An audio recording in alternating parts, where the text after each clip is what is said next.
I'm R. Sucharita, Government Degree College, Khairatabad, Hyderabad, Department of English. So, a warm welcome to the students of BA, BSc, BCom second year. So, today we are going to do the lesson that is The Kite Maker. The Kite Maker, which is written by Ruskin Bond. It is on page number 108 from your English textbook, that is English in Use. Okay, so it is written by Ruskin Bond. So he is Ruskin Bond. So first we are going to do the pre-reading activity. We are going to do the pre-reading activity. I am going to ask you some questions so that you please respond to these questions. So, did you fly kites when you were younger? Yes. Do you still fly kites? No. Do you know how kites are made? Paper and silk. What were they made of in the past? And what are they made of now?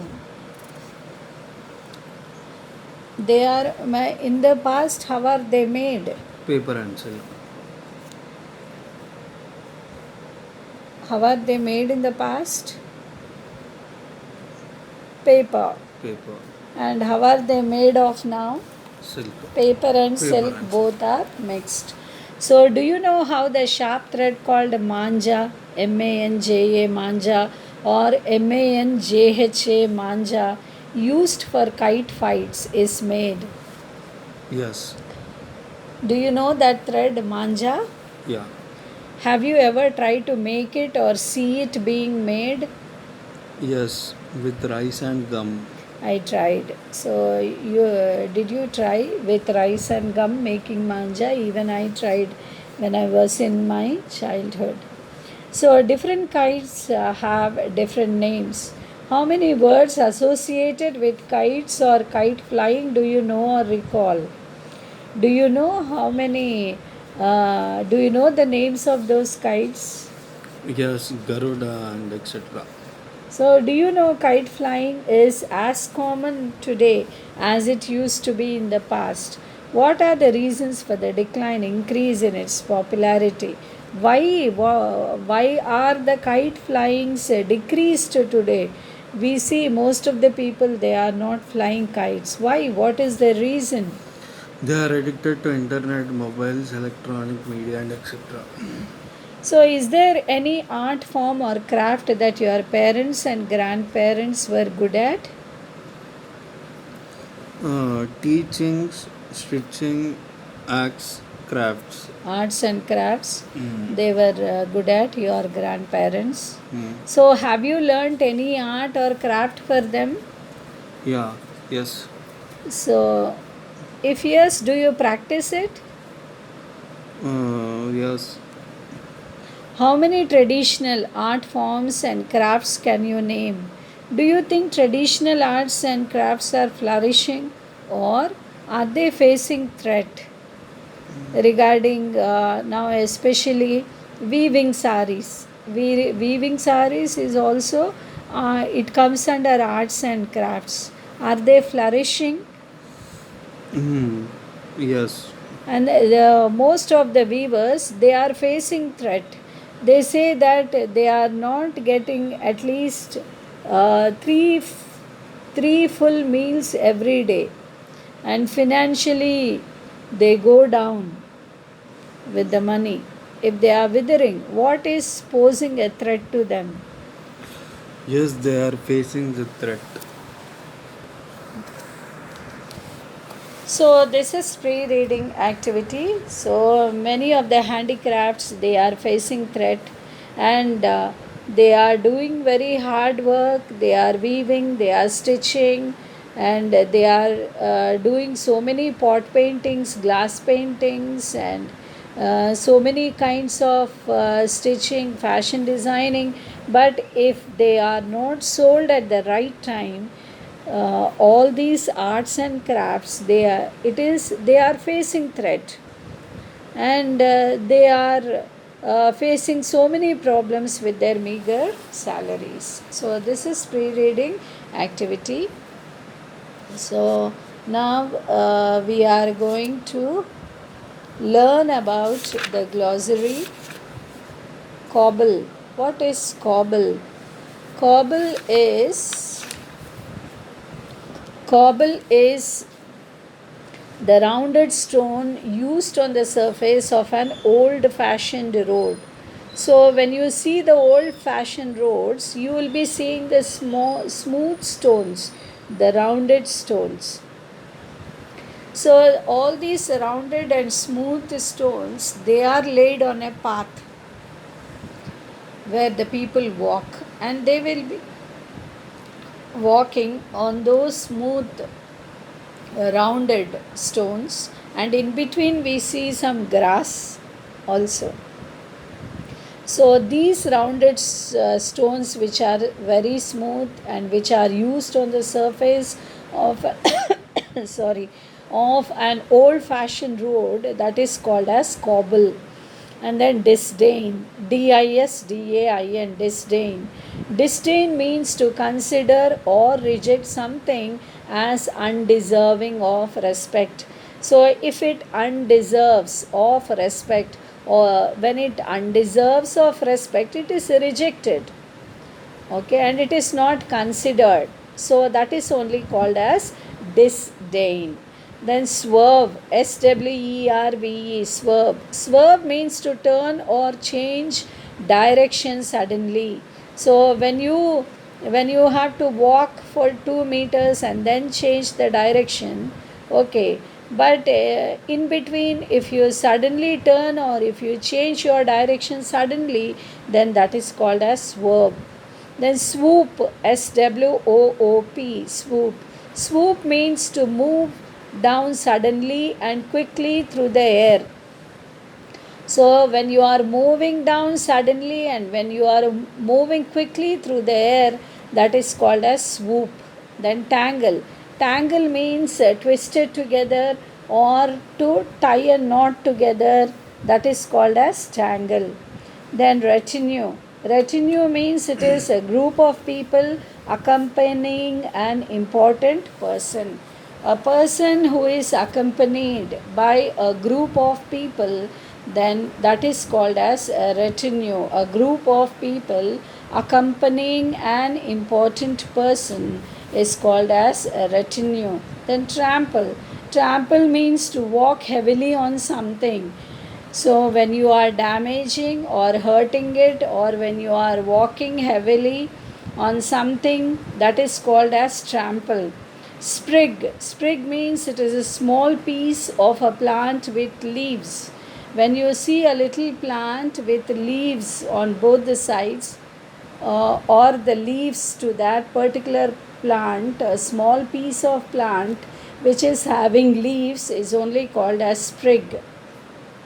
Then undulate. Undulate means to have a wave like appearance, to have a continuous up and down shape like waves in the sea.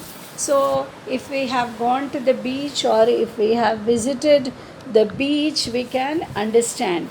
So, if we are on the beach and if we observe the sea, there are so many waves. Okay, so there are continuous ups and downs shape like waves in the sea. So that is only called as undulate, which has a wave like appearance.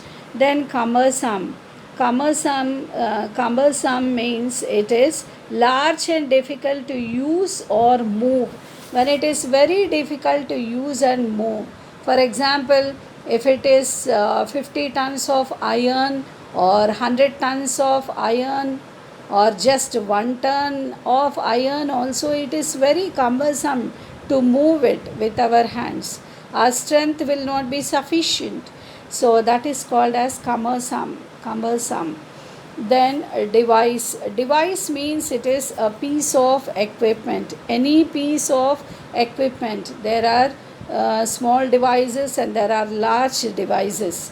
Okay, they are called as a piece of equipment. Then wriggle.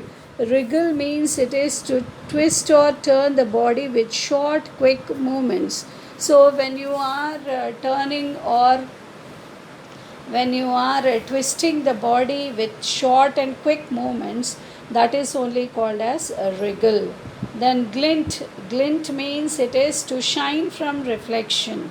So when it shines from reflection, when it is shining, what happens? The sunlight will be falling on the window doors, and it will be reflecting into our house. Okay, so it will be shining on the floor of our house. So this is only called as glint. Then vivid means it is brightly colored. So she is dressed vivid. She is dressed in vivid, we say. That means she is dressed in brightly colored clothes. Okay, so when it is lively also, the presentation is very lively. Vivid is nothing but it is brightly colored or lively.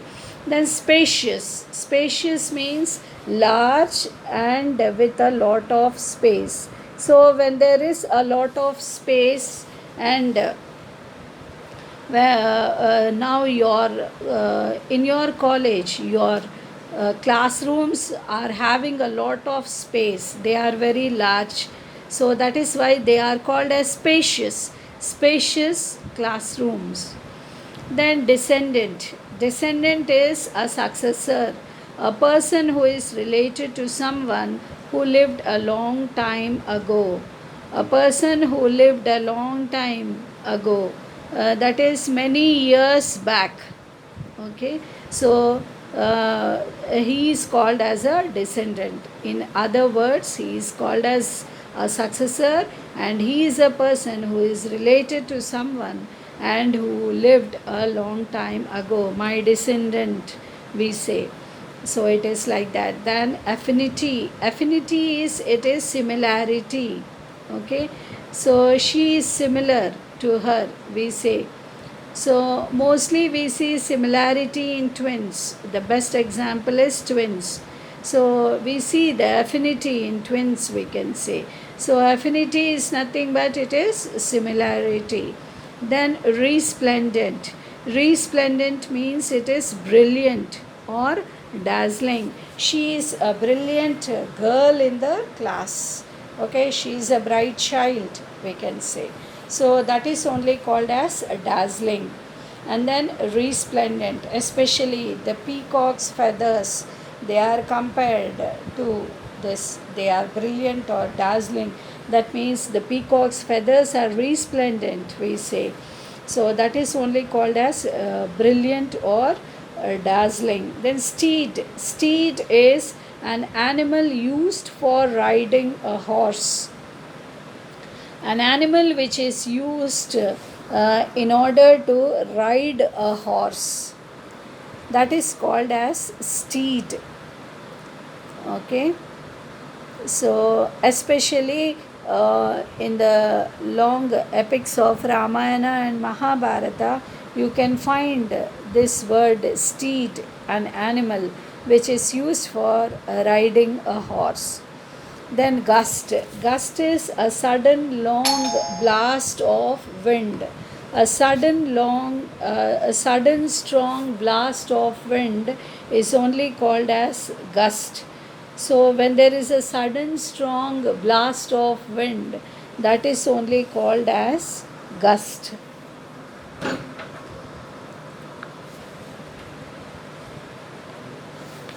So this is glossary, and we are going to do about the author, that is Ruskin Bond. In the next video we are going to learn about this author, that is Ruskin Bond, who was born in the year 1934. So we have learnt the lesson, that is The Kite Maker, which is written by Ruskin Bond. We have done the pre-reading activity, and we have done the glossary. We have learnt the meanings, that is glossary. So in the next video we are going to learn about the author, and we will move on to the lesson.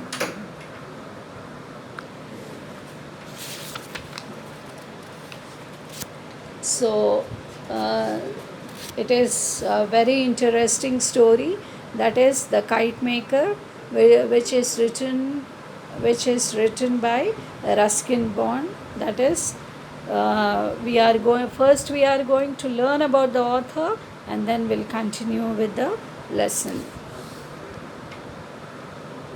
So thank you.